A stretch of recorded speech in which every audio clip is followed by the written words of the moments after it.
Hi friends, today recipe flaxseed chapati. வீடியோக்குள்ளே போகிறதுக்கு முன்னாடி எங்கள் சேனலை சப்ஸ்கிரைப் பண்ணுங்கள், சப்போர்ட் பண்ணுங்கள், மறக்காமல் பெல் பட்டனை கிளிக் பண்ணுங்கள். தேங்க்யூ. இன்றைக்கி ஒரு ஹெல்தியான சப்பாத்தி தான் பார்க்க போகிறோம். அதுக்கு தேவையான பொருட்கள் என்னென்னன்றதை பார்த்துடலாம். கோதுமை மாவு நான் ஒரு 1.5 கப் கோதுமை மாவு எடுத்திருக்கேன்.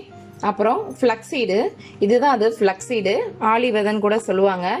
இது நம்ம ஊரில் கிடைக்கிற விதை தான். ஸோ நம்ம ஊரில் இது தாராளமாக கிடைக்கும். இது வெள்ளரி விதை, பூசணி விதை, அது மாதிரி இது ஒரு ஆளி விதை அப்படின்றது. இங்கே நம்ம ஊரில் இதோடைய வேல்யூ தெரியல. பட் வெளிநாட்டில் உள்ளவங்கெல்லாம் இதை விரும்பி சாப்பிட்றாங்க.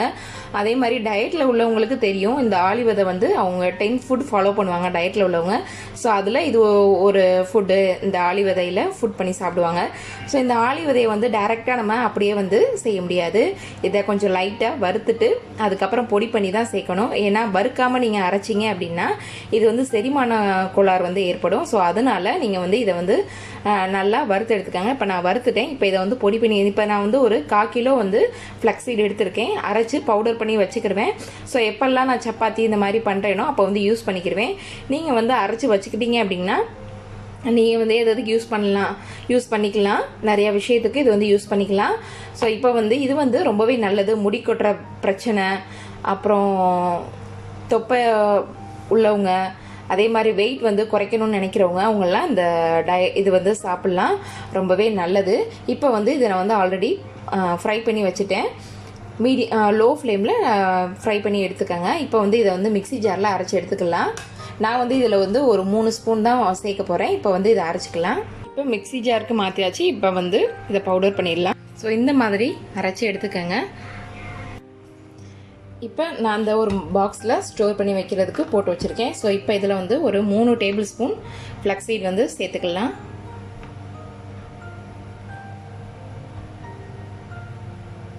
இப்போ இதோட உப்பு சேர்த்துக்கலாம். இப்போ இதை ஒரு சப்பாத்தி மாவு பதத்துக்கு இதை பிசைஞ்சிக்கலாம். ஓகே ஃப்ரெண்ட்ஸ், இந்த மாதிரி பதத்துக்கு நீங்கள் சப்பாத்தி மாவு பதத்துக்கு பிசைஞ்சு எடுத்துக்கோங்க. இப்போ ஒர்க்கிங் ஏரியாவுக்கு மாற்றியாச்சு. இப்போ இதை சப்பாத்தி மாதிரி பரத்தி எடுத்துடலாம்.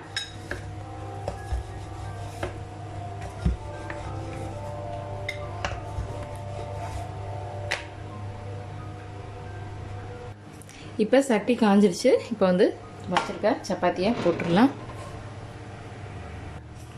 இப்போ இதை பிரட்டிடலாம். இப்போ இதை பிரட்டிடலாம்.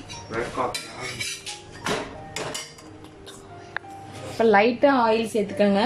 ரொம்ப சேர்க்க வேணாம், லைட்டாக சேர்த்துக்கோங்க. அதை எடுத்துடலாம். நல்லா வெந்துருச்சு. இப்போ அடுத்து போட்டுடலாம். இதே மாதிரி எல்லாத்தையும் போட்டு எடுத்துடலாம்.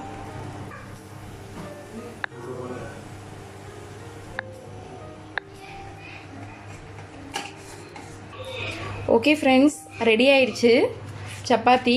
ரொம்பவே சூப்பராக, நல்லா சாஃப்டாக, நல்லாயிருக்கு. கண்டிப்பாக ட்ரை பண்ணி பாருங்கள். இதோட நீங்கள் சப்பாத்திக்கு என்ன வச்சு சாப்பிடுவீங்களோ, கிழங்காகட்டும், சன்னா மசாலா, எதுனாலும் வச்சு சாப்பிட்டாலும் ரொம்பவே சூப்பராக இருக்கும்.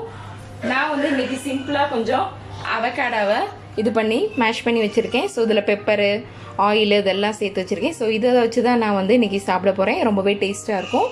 இந்த வீடியோ உங்களுக்கு பிடிச்சிருந்துச்சுன்னா லைக் பண்ணுங்கள், ஷேர் பண்ணுங்கள், கமெண்ட் பண்ணுங்கள், மறக்காமல் சப்ஸ்கிரைப் பண்ணுங்கள். தேங்க்யூ.